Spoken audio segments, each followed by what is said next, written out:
a story I wrote the very first year I was ordained because they required a story for children at Christmas Eve, and I couldn't find any that I liked. And when in doubt, you make it up. So I won't make you come sit on the floor like I do with kids, though. You can stay where you are. That's the problem. So Great-Grandma Mugwump tells her story.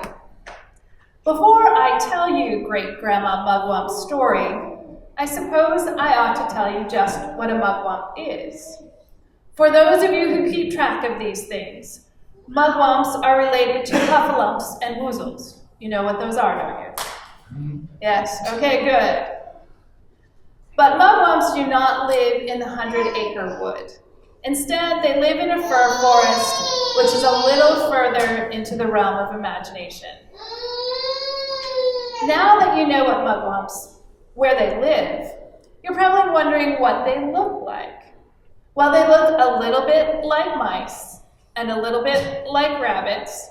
They have small ears, little cottontails, and very big hind feet. But it's their color that makes them peculiar.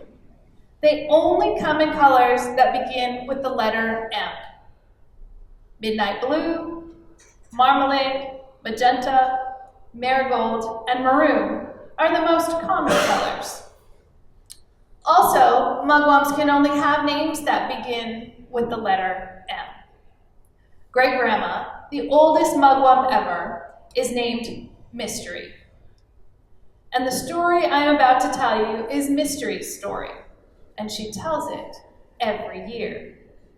Mystery tells her story on Christmas, which makes Christmas the mugwump's favorite holiday. They all gather under the biggest fir tree in the forest, the one at the very center, to celebrate and to listen to Great-Grandma's story. They light a small fire to keep her warm, and they gather around. Come closer so you can hear me better. That's how Mystery always begins her story. A very long time ago, before most of you were born, and when mugwumps lived under every kind of tree all over the world, I took a journey. What kind of a journey? Asked Morgan, a marmalade-colored mugwump. And Great-Grandma smiled, smoothed her maroon fur, and said, a very long and wonderful journey. Would you like to hear the story? And all the many mugwumps cried, yes, please tell us, even though they had heard the story before. So Mystery began. A very long time ago, when I was very young, I decided to see the world. So I left this fir forest and traveled very far. How far, Great-Grandma? Asked Matilda, a young magenta mugwump. So far that there were no fir trees, just small, sad-looking trees that were only green at the top and a few thorny bushes. But there were lots of people. People? What's people? Asked Magic, the youngest mugwump. She was the only one who had never heard Mystery's story. People, said Magic's older brother Maple, are the animals that walk on their hind legs and have no fur. They live in houses that they build instead of fir trees like us. Oh, said Magic. And Great-Grandma continued her story. Well, I found myself a little bush with not too many thorns. I decided to rest there for a day or two. It was very quiet, even though I was next to a house. On the second night, I wanted to see if there was anyone at home, so I climbed up the window and peeked in. I saw two young people packing things. They were getting ready to travel just like me.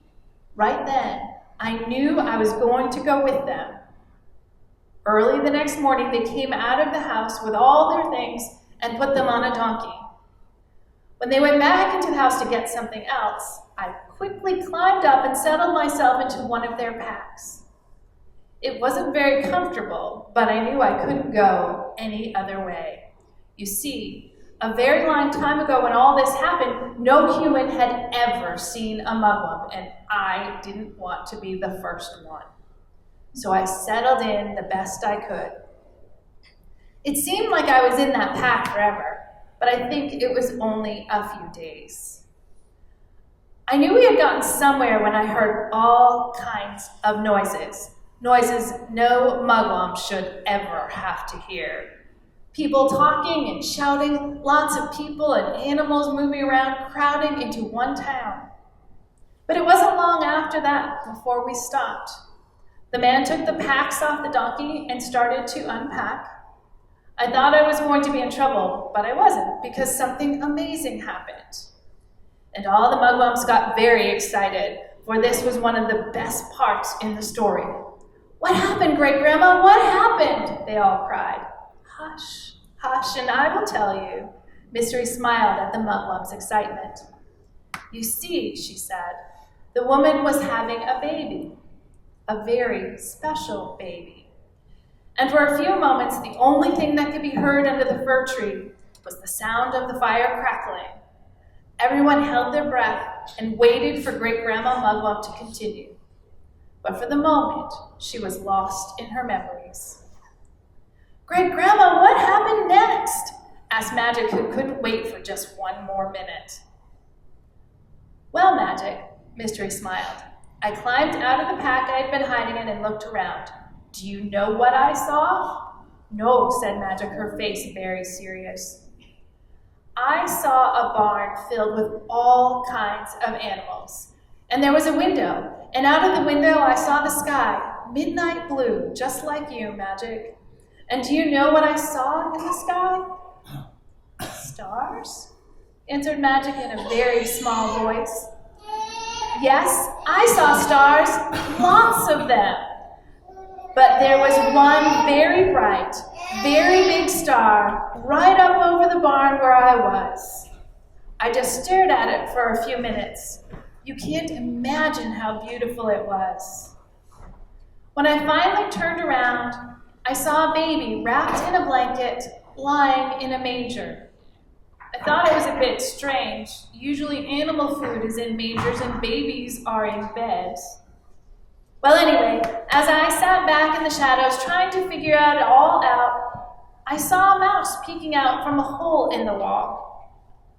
"Excuse me, Mr. Mouse, but do you know what is happening here?" I whispered. And he turned and looked at me and practically shrieked, "A Mugwump! What are you doing here? One of these people could see you, and I am sure that you know that no human has ever seen a Mugwump." "Shh," I told him. "I know, but I have traveled a long way with these two. If you know what all this means, please tell me." "You mean to tell me that you have traveled with these two and know nothing of who they are?" "You're correct."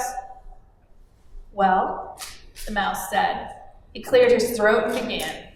"This is Mary and Joseph, and they have traveled here to Bethlehem to be counted with Joseph's family. And the baby in the manger is a very special baby. I can see that. But who is he? Are all Mugwumps as impatient as you are? He is the baby Jesus. He has come to bring light, hope, peace, joy, and love to the world," said the mouse, quite pleased with himself. And then people began to gather around the baby. Shepherds came and knelt down before the baby. Others came and brought gifts to him. It was a long and busy night in that stable, all those people coming and going. The mouse fell asleep, and I was left alone to watch the whole thing. And as the hours went by, I began to wonder what I could give the baby Jesus. Everyone who came in brought him something. I fell asleep wondering. When I woke up, everyone was gone, and all the Mugwumps cried, "No!" And Mystery continued, "Yes, they were all gone. Who knows how long I slept. But I knew it was time to make my way back to this fir forest. I had many adventures on the way, but I will save those for another time. By the time I got home, I was rather tired, but I had to tell my family all that had happened since I had been away. When I got to the part that I just told you about the baby Jesus, I told them how sad I was. I didn't get to give him a gift. As I was saying this, someone laughed. Now, I didn't think that was very nice. "Why are you laughing at me?" I asked, trying not to let anyone see how hurt I was. And then the oldest mugwump in the room, Marvelous, he was almost as old as I am now, stood up. He smoothed out his marmalade fur and he said, "Now, Mystery, I know you are young, but surely you must see that you have given this Jesus a wonderful gift." "I have?" "Yes, of course. How many of us wouldn't have known anything about Jesus if you hadn't told the story?" Then it was my turn to laugh. I had given Jesus a gift and I didn't even know it. Well, now you have heard my story, so you can all go off now and sleep well, for tomorrow is Christmas. As all the mugwumps began to leave for their own fir trees, Magic ran up to Great Grandma Mystery.